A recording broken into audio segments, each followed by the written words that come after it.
I love them so much. That's the first 10 people that got one. Okay, good to know. Cool. All right, well, we'll give it a sec to see if folks are signing on. But for those in the store, thank you for coming. It's nice to see you. My name is Carolyn. The dog is Frankie. You'll see her running around probably. Really happy to have you here. So yeah, so this is Polyplay 201. I hope by now you've watched our 101, or were you here for that? Any of you? I watched it. You watched it. Okay, awesome.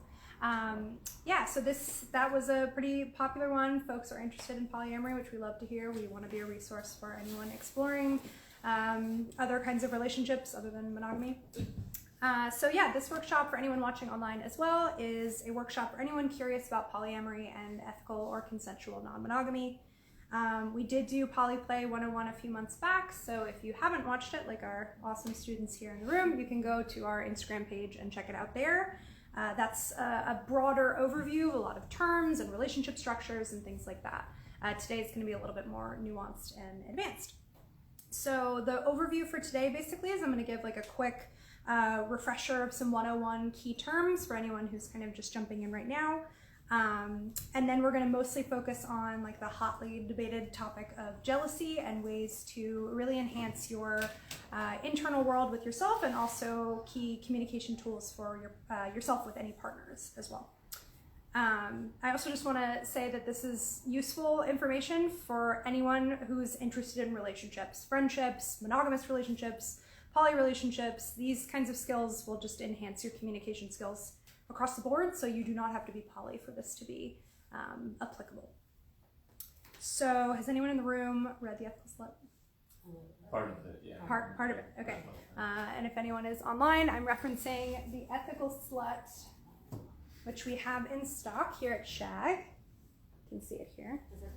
I will pass it around. Yes, that's the one. So The Ethical Slut, as I mentioned in 101, is sort of seen as like the Bible for poly folks.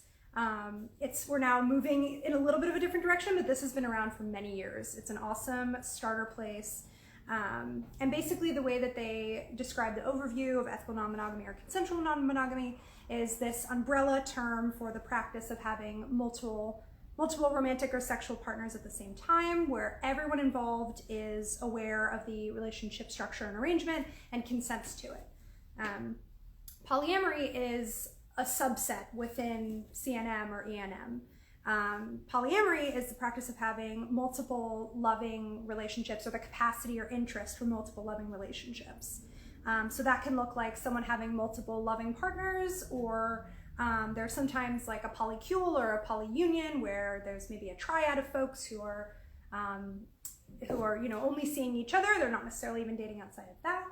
So there's lots of different ways to do it, but the real subset difference has to do with capacity for like a deeper connection, falling in love or having a loving relationship.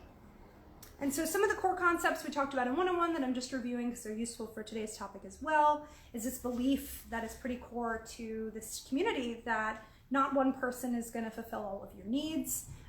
For anyone who's not poly, that may also look in your life like you have friends who you do different things with. You may have a friend who you love going to live concerts with. You may have a friend who you watch horror films with, and you can't have one friend who's going to fulfill all your needs. It's the same kind of concept for loving or sexual needs and romantic needs as well. So coming off of that, there's also the sort of like ridding of this idea of a scarcity economy.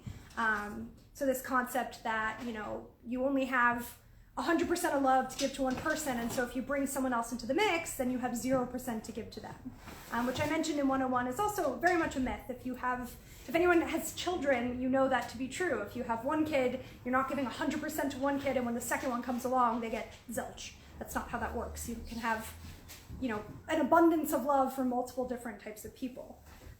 So that's a core belief amongst poly folks as well, which I will say is different from having abundance of time, resources, capacity. That's a very different conversation, which we'll get into later. So that's really the constraint here. It's not necessarily a belief that you don't have enough space in your heart for multiple people. You might just not have enough hours in the week. And then the last term, which we talked about in 101, is the concept of a metamor, which is your partner's partner. So that's very much important as we talk about jealousy as well. Any questions? I'll pause before we actually dive in. All good. Anything online? Hello, thank you for coming. Okay, so what is jealousy? So I'm pulling a lot of these terms from Opening Up by Tristan Tamarino. That's something that we have in stock usually. And then the other is Polysecure by Jessica Fern. We're actually out of stock. This is my own personal copy that I brought in, but this is something I'm going to reference a lot that I would highly recommend for anyone who's ready to go to the next level. So I actually heard on a podcast this morning jealousy being described as aggravated worry. Has anyone heard of it like that? Yeah? No, never, but that sounds really good. I think it's great, yeah. So, jealousy can suck. It feels not so great. There's no denying that. We're going to get into it a lot. But this concept that it's really, for the most part, coming from a place of worry or like defense almost, automatically sets us up to want to empathize with it a little more than it being coming from this like malicious place. So a lot of what I want to do today is like destigmatize and depathologize jealousy for many reasons. So I don't believe that there is any shame in experiencing it. It's a really common feeling to have. And I really think that it's like the societal stigma that contributes to us often burying our feelings, which can result in a lot of conflict or resentment. So it's not the jealousy itself, it's really like our reaction as a society to it that can be so dangerous. It's also just one feeling, like I want to really take it off the pedestal. It's not greater or more important than any other. And I think that, by doing this kind of work, for the folks who are here and online, you're really emboldening yourself to take ownership of your own feelings. So I commend you all for that. And I think, this is related to the stigma. Sometimes what is so hard is that when we feel jealous, we get this kind of double whammy of then also having a part of ourselves feeling judgmental of the fact that we're feeling it to begin with, which is like this double whammy of experiencing a lot of negative self-talk. So at least what I'm trying to do today is like get that judgmental part to quiet down so we can actually just look at it for what it is. So yes, want to depathologize, destigmatize it, normalize it, accept it, and embrace it. And the more that we can do that, the more we can actually get to like the root of the work and really have fruitful conversations with ourselves and with others. So to the extent we can approach jealousy with as much compassion as we can, the better. And I will get into how I would recommend doing that. So similar to, I was talking about like ethical non-monogamy as like an umbrella, I think probably the largest takeaway that I want folks to have from this workshop is thinking about jealousy and understanding jealousy as an umbrella emotion. You may have heard that before. It's really like a signpost that, oh, hey, something else is here. There's something else going on that needs to be explored. And I need to be a bit of a detective to find out what it is. So that's one of the biggest pitfalls is sometimes people experience the feeling and just take it for what it is. And I want to push you to go a little further than that. So one analogy I'm going to use a lot today is this concept that you can envision jealousy as almost like sounding an alarm within your internal nervous system. So you know that something is going on, but you have to quiet the alarm to look at the situation. So why look at it and why are we here? We've talked already about it can cause conflict and resentment and things like that. And really there's so much benefit to understanding your own internal world for your own sense of safety and security in society and also with your relationships.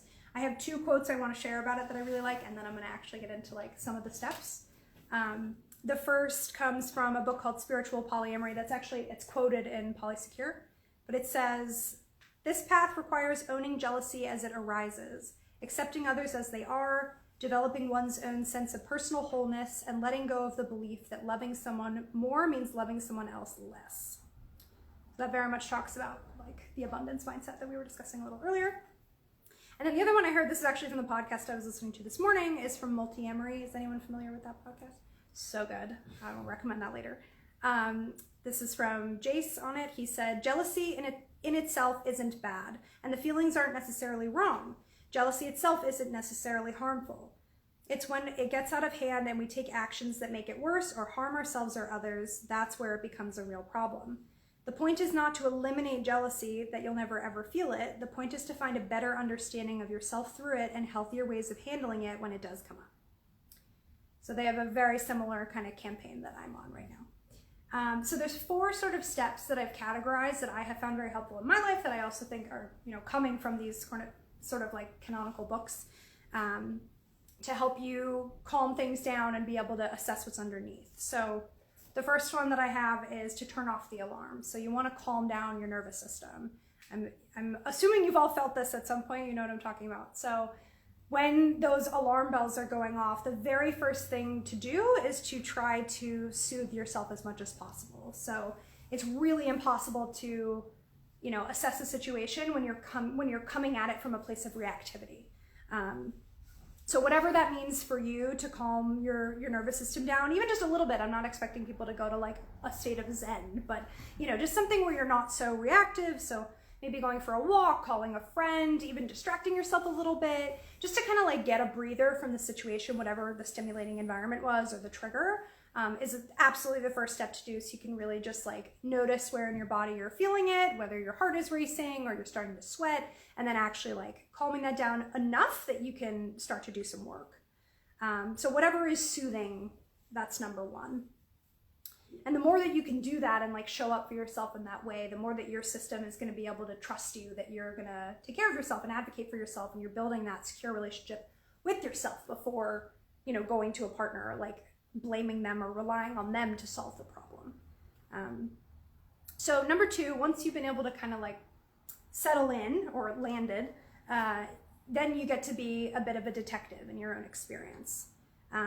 So finding out what's underneath and naming it can help really normalize and externalize those feelings. The more distance that you can get from it, the better. So I'm not encouraging being avoidant. It's actually the opposite, but being able to come into a grounded state. So when you can look at things with a little bit of distance and that psychological distance, you can actually have a lot more compassion for yourself and empathy for what you're going through. So typically when you break it down under this umbrella of jealousy, there's usually the same 4 core feelings that are hidden beneath it. And a lot of these authors sort of write about it in different ways, so this is how I've distilled it. Just keep that in mind.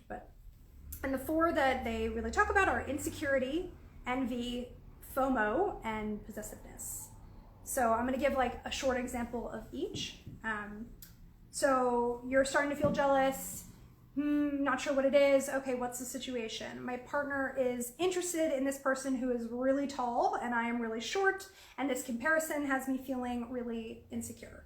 So whether it's like a little competition or a comparison, insecurity is a big one, and that often tends to be what is underneath all of it to begin with, is actually like, oh, this situation is holding a mirror to something else that I'm feeling within myself, and it's ringing that alarm bell for me to do a little more self-compassion on whatever that thing is.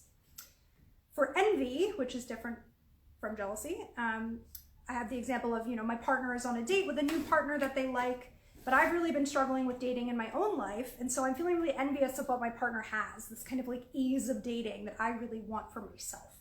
So in that situation, you're not actually like jealous that they're on a date or like about their new relationship. It's more, again, this reflection of like your perception of your own lacking. So that's way more specific to communicate to your partner than like, I'm jealous you're going on a date. You're actually able to share something as an insecurity of yours. And then for FOMO, so let's say that your partner is hanging out with a bunch of your other friends or your poly community, but you're stuck at home doing work and you're very upset about it. That's, again, a much more specific thing to say, like, oh, I have some fear and upset about the fact that you're getting to have fun, but I'm, and I'm missing out on all these connections and friendships because I'm stuck at home. But that's different than just like feeling jealous more broadly. And then possessiveness, I often think of as more similar to insecurity as well, but if your partner is spending a lot of time with one of their new partners and you're scared of losing them, it's really about the fear then. It's not actually about the other person, their developing relationship. It's about your own fear or like longing for that kind of connection. So those tend to be the kind of 4 like overarching categories. And even just stop yourself once you've calmed down and ask those questions of like, what is the situation? Am I feeling insecure about this? Why? Am I feeling FOMO because I want to be there? Like, what is it more specifically? It can be very helpful when you're actually trying to communicate it to your partner. So step 3 is to examine the evidence and your beliefs. So once you've identified like one of the four, I have noticed that can actually, that takes a lot of the sting out of it to begin with, and you can feel a lot of relief. Sometimes not, and that's also okay. We're not perfect. But there is a set of questions that you can ask yourself if you're feeling this regarding your beliefs or what evidence there is for the situation. Sometimes it can be helpful to take a step back and maybe journal or talk with someone about, you know, what do I believe that a great partner could be or should be or is? And sort of comparing that against the situation that's at hand. So maybe you believe, or in the case for me, I believe that, you know, a great partner is someone who can be a complete and whole person on their own and someone who can communicate what they need directly. So if I'm feeling insecure about something, it's not to say that I don't want to, you know, that I do want to be embracing the insecurity. I want to be looking at those things, but I also don't want to be then blaming or shifting things onto my partner unnecessarily. So being a whole person in this case is actually doing this assessment and then being able to communicate directly, okay, this is what I'm feeling and this is what I'm going to ask for. And being able to kind of go back and forth between the situation at hand and sort of what your ideal is, or reminding yourself of that belief. As well as having a lot of compassion for things that are outside of your control. So the example I gave about like being stressed at home with work, that's like an environmental situation. That's something that you can't control. So also being aware of what is happening in your external life that may be contributing for you to being at a slightly higher reactive state, and then also doing things within yourself to give yourself a little extra TLC around that, and or asking things of your partner to help during that time of imbalance. So I'm skipping ahead to step 4, which is about communicating with your partner. So once you've sort of identified these things, and also I want to say, you don't have to be doing all this on your own. Like, it's not to say that you need to like have this all figured out and wrapped up in a bow before you present it to your partner. I don't think that's the case at all. It's really great sometimes to workshop this. I think, you know, with your partner or with friends, with a therapist, I think what gets tricky is when you're workshopping it with either the person or someone who's also involved in the situation. You want to be mindful of, again, not like overly shifting blame if there's not a behavior that is on their end that needs to be altered. Sometimes there is. So when you're communicating with your partner, asking the question to yourself or to your partner, what might make you feel more comfortable to manage this situation? Is there anything you need to hear or feel from them or from yourself? So again, this idea of like a little extra TLC, if, for example, you're feeling, you know, really left out of this experience because you're at home working and your partner is out, maybe you can agree upon, okay, I'm feeling a little extra FOMO and insecure about this. Can you check in with me halfway through and send me a photo of you with our friends? That would really make me feel like you're thinking about me. Or maybe it's, can you bring me home some dessert because I'm really stressed and it'd be really nice to get a cupcake, you know, when you come home. It could be very creative, it could be really small like that, but having those conversations where you're not just stuck in your feelings, but you're actually asking what you need and then having that be a collaborative process, not a demand, can really help just soothe your system. And again, have your system know that you're showing up for yourself and that you're asking for what you need. And then it's on your partner to sign on to that or not and to have those discussions. So this concept, this template of, hey, I'm feeling X, I'm gonna take ownership of it, and I would appreciate Y from you. How does that land for you? And it does, you know, put the onus a bit on the person who's feeling the triggers and who's feeling jealous, but that's also the work that needs to be done sometimes. And then one last note on that. So have you heard of the term compersion? Yeah. Was that a yes? Yes, no, okay. Does anyone want to share their definition? Getting some kind of pleasure from your partner's pleasure. Exactly. So if anyone couldn't hear that, it's it's like an empathetic joy, getting pleasure from your partner's pleasure, whether that's like with another partner, romantically or sexually or otherwise. So sometimes in the kind of poly world, compersion can be overhyped as like this, in my opinion, as this like goal of you being a really enlightened being. If you can experience pleasure or like arousal or excitement about your partner being with somebody else. And I just want to normalize that that's not necessarily something that you need to like reach for as a goal. And maybe for you in a certain situation, it might actually just be the absence of a trigger. Maybe what you're working on is actually like, I just want to feel kind of neutral. I want to feel like not much about this. And maybe that's the win. So I just want to also normalize, like, not everyone feels compersion ever. Sometimes you might have a compersive attitude, but you don't actually experience compersion. Maybe you do really regularly. That's awesome. But it's also okay if you don't. And then the last thing I'll say, because I want to be mindful of time, so this book, Polysecure, what I'm trying to lean towards basically is like, what are these steps building towards? Is this concept of being polysecure? That's kind of my idea of like, okay, this is really where I would like to go towards, or like a place of homeostasis. And Jessica Fern describes being polysecure as the state of being both securely attached to multiple romantic partners and having enough internal security to be able to navigate the structural relationship insecurity inherent to non-monogamy, as well as the increased complexity and uncertainty that occurs when having multiple partners and metamors.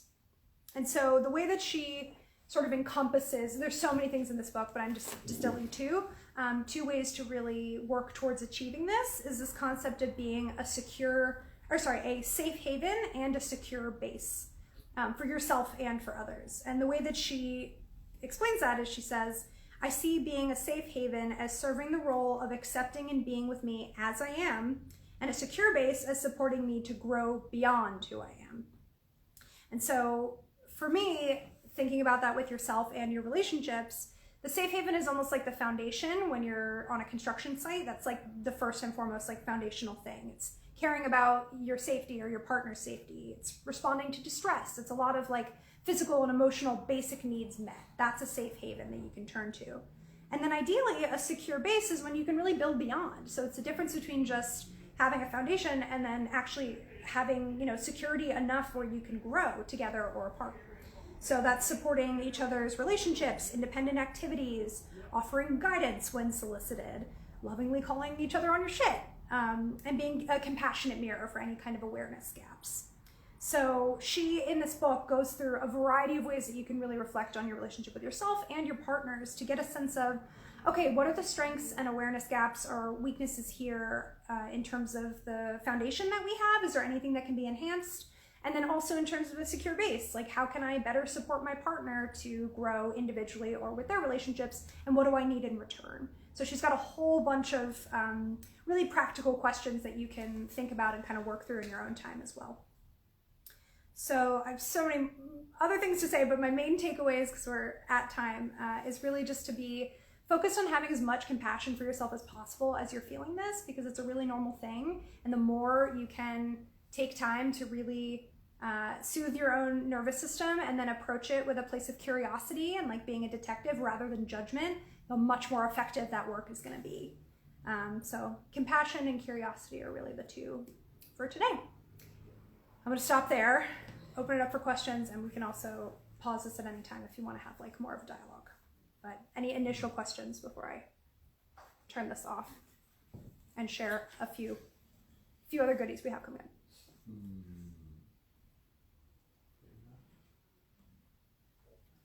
Let me just wrap it up and then we can chat as well. So for anyone who's watching on Instagram, and this also applies to you all in the store, we have a code that you can use through Sunday night at midnight. It's polyplay23. So you can use that online. You'll get a bit of a discount for anything that you purchase on our website. Sunday, February 26th at midnight, that will close. And then for all of you who have come today, we also have a little goodie bag for you, including something from a recent partner, Extends. I'm going to show it off here. This is a white peach organic warming gourmet massage oil. So you all get this to go home with, but showing it off here too. Okay, I'm gonna pause this. 1 sec.